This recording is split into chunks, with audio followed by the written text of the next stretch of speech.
We're a hospital here, not a war zone. How do you expect us to keep people calm when you're running around here, combat boots, men with walkie-talkies, knocking up down, why patients need quiet, they're here. We have reasons why animals are important in this hospital. You need a court warrant in order to be here doing what you're doing. Look, I fully appreciate you're trying to prevent further tragedy and horror. But think of the state of our patients' minds when you've got these policemen here. Lieutenant wants fingerprints taken. All the hospital staff. He said fingerprints. Well, your life, goddammit. No, sir. No way, Jose. No, he's standing right here. Do you want You think I want 100 lawyers running up and down the halls? Do you want to talk to him? You ever heard of malpractice suits? You ever heard of the Gemini Killer? Hell, have I what? He said. Yes, of course I've heard of him. So what? He's dead. That's right. He died in the electric chair. And so why are we talking about... Just a minute, I'll explain. Yes, the Gemini's dead. We all know that. But do you recall all the stories in the papers and on television about the Gemini's strange M.O.? I'll remind you. Supposedly, the middle finger of the victim's left hand was always found severed, always missing. In addition, on the victim's back, we were told the killer carved out a sign of the zodiac, the Gemini symbol, the twins. That was 15 years ago. Go ahead, Lieutenant. Temple, why are you encouraging this? Shut your mouth!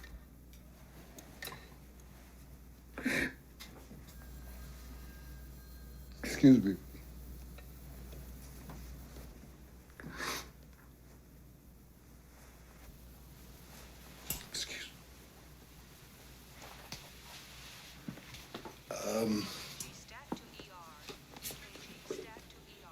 The Gemini M.O. that you heard about is false. The missing finger was not on the victim's left hand, but on the right. It was the index finger, this one. And the sign of the Gemini was carved not on the victim's back, but on the victim's left-hand palm. Only Richmond Homicide knew that, no one else. The misinformation was fed to the press in order to weed out all the crackpots who were coming in saying every day that they were the Gemini Killer. How did you kill him? Well, first I cut off this finger, the loony says, and on their backs, I made my mark.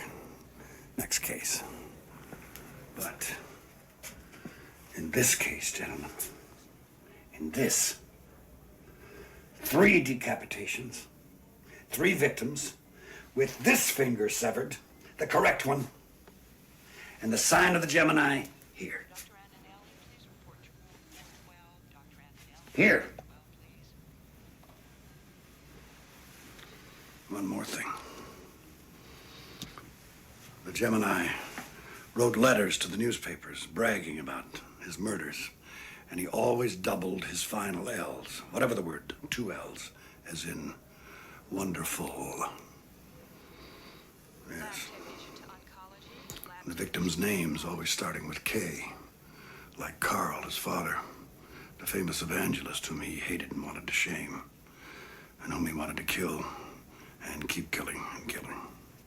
But the priest, Father Dyer, Joseph Dyer. Father Dyer's middle name was Kevin.